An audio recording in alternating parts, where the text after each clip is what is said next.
જય માતાજી મિત્રો, સ્વાગત છે તમારું ગુજરાતી ભક્તિ યુટ્યુબ ચેનલમાં। આ વિડીયોને અંત સુધી જરૂર સાંભળજો। માતાજી તમને અને તમારા પરિવારને ખૂબ જ ખુશીઓ આપશે। તમારી બધી મનોકામના માતાજી પૂરી કરશે।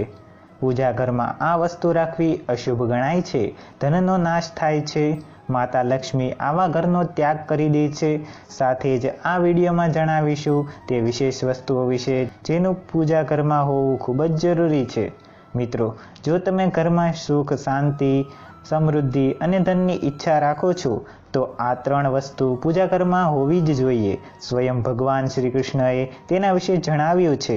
તો પૂરી જાણકારી માટે આ વિડીયોને અંત સુધી જરૂરથી સાંભળજો અને સાચી શ્રદ્ધા સાથે કોમેન્ટમાં હર હર મહાદેવ જરૂરથી લખજો।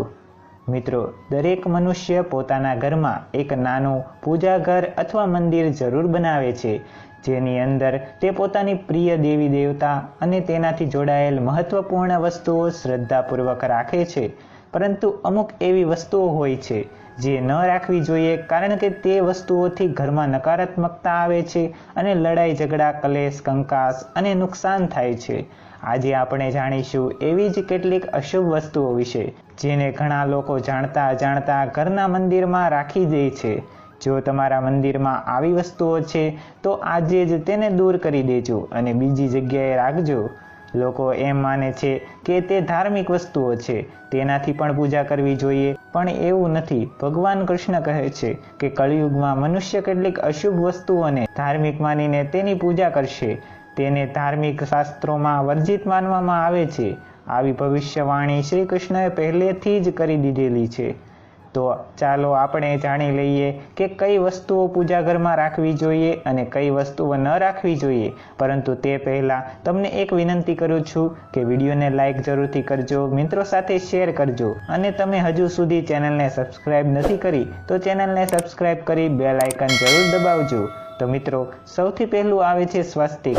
ઘરના મંદિરમાં સ્વાસ્તિક જરૂર હોવો જોઈએ। તમે તેને કંકુથી બનાવી શકો છો। સ્વાસ્તિક તો તમારા ઘરની શક્તિ, સૌભાગ્ય, સમૃદ્ધિ અને શુભતાનું પ્રતીક માનવામાં આવે છે। આ જ એનું કારણ છે કે કોઈ પણ શુભ કાર્ય કરવાનું હોય ત્યારે આ સ્વસ્તિક જરૂર બનાવવામાં આવે છે। બીજા નંબર ઉપર આવે છે દીવો અને ધૂપદાની। મિત્રો, ભારતની પરંપરા માટી સાથે સંકળાયેલી છે, એટલા માટે મંદિરમાં પારંપરિક માટીનો દીવો જરૂર હોવો જોઈએ। જો તમે માટીનો દીવો ન રાખી શકો તો ધાતુના દીવાનો ઉપયોગ કરો।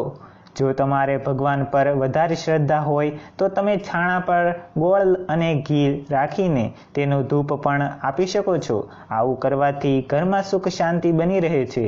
ત્રીજી વસ્તુ છે કળશ। ભગવાન શ્રી કૃષ્ણ કહે છે કે કળશ સુખ અને શાંતિનું પ્રતીક છે, સમૃદ્ધિનું પ્રતીક છે। તમારા મંદિરમાં કંકુથી સ્વસ્તિક બનાવીને તેની ઉપર મંગળ કળશ જરૂર રાખો। આવું કરવાથી ઘરમાં હંમેશા સમૃદ્ધિ બની રહે છે અને ઐશ્વર્ય પ્રાપ્ત થાય છે। ચોથી વસ્તુ છે ઘંટડી।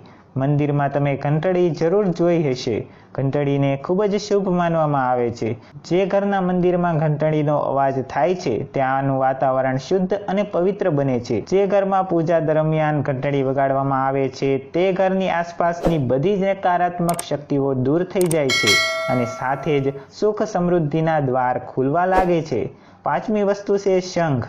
ઘણા ઓછા લોકો જાણે છે કે શંખની ઉત્પત્તિ સમુદ્ર મંથન દરમિયાન 14 રત્નમાંથી થઈ છે।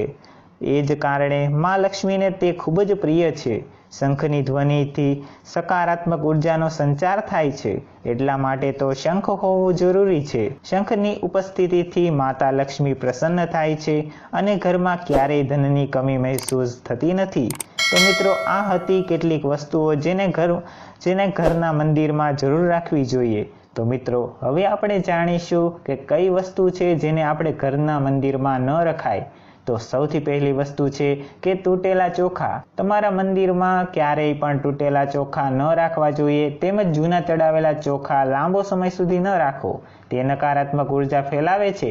એ પણ ધ્યાન રાખો કે મંદિરમાં રાખવાના ચોખાનો ઉપયોગ હળદરમાં પલાળીને કરો, તેનાથી ખૂબ જ શુભ પરિણામ મળશે। બીજી વસ્તુ છે પૂર્વજોના ફોટા। જો તમે તમારા ઘરના મંદિરમાં પૂર્વજોના ફોટા રાખ્યા છે તો તેને તરત જ ત્યાંથી દૂર કરી દો, કેમ કે વાસ્તુશાસ્ત્ર અનુસાર પૂજા ઘરમાં મૃત પરિજનોના ફોટા રાખવા અશુભ માનવામાં આવે છે। મૃતક પરિજન પૂજનીય અને સન્માનનીય હોય છે, પરંતુ તેનું સ્થાન દેવી દેવતાઓ બરાબર નથી હોતું. પૂજા ઘરમાં તેઓના ફોટા રાખવાથી ઘરમાં નકારાત્મક વાતાવરણ બની જાય છે અને તેનું અશુભ પરિણામ આપણે ભોગવવું પડે છે. તો મિત્રો, આશા છે કે આ માહિતી તમને પસંદ આવી હશે.